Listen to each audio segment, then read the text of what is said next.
the margin or marginalized peoples in any form, whether it's Arab versus West, or whether it's normative versus non-normative, or whatever form of marginalization.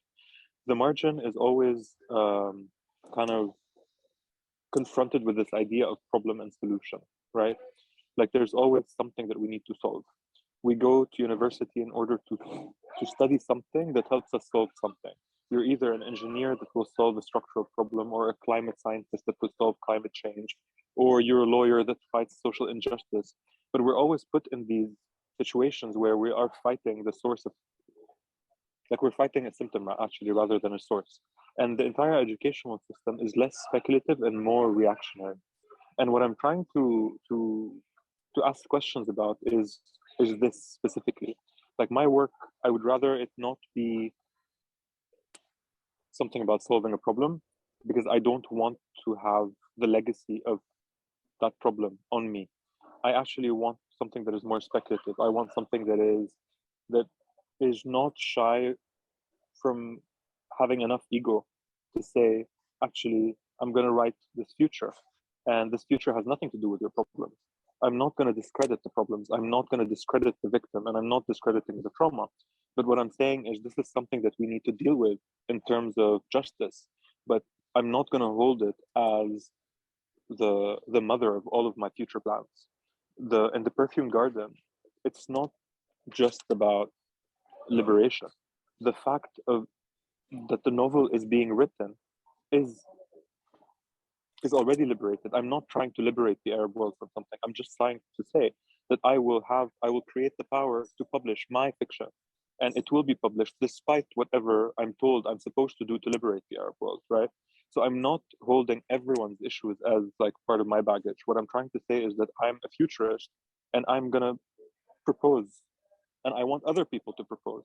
And I don't want all of our proposals to be lumped into this community proposal where everyone is just like kind of toning their opinion down just in order for us to produce one strong proposal.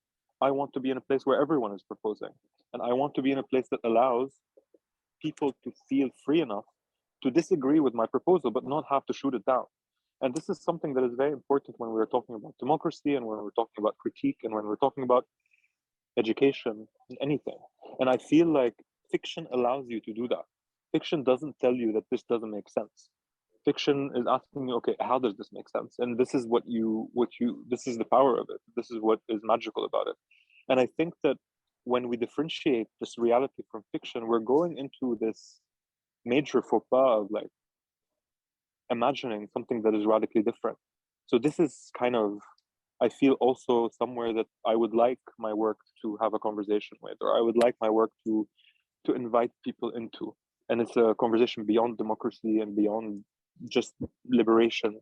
I mean, it's not shooting any of them down. It's just saying that they're not necessarily the paths by which I need to be read, right? Which is something that I feel is majorly colonial, to just understand me through a particular lens of liberation from systems that have been imposed, right? The work of all of us is much more. And it would be much more interesting for us to have that conversation, the conversation about our own proposals, rather conversations about liberating ourselves from proposals that really no one in the history of anyone thought were good. There's just like a few people that decided that the world needs to work this way. And we're at a time where technology allows us and conversations allows us. Like now we're making a show where I'm like stuck here, for example, and you decided that it's a good time for a show, and BCA hosted us, and we're having a conversation with the public that wasn't necessarily my audience in the first place. And I feel like this, however Flintstone it may sound, like we're just zooming and WhatsApping, but technology is enabling another order. And this order is something that is beautiful, and we need to really give it everything rather than just like dance around it with old tools.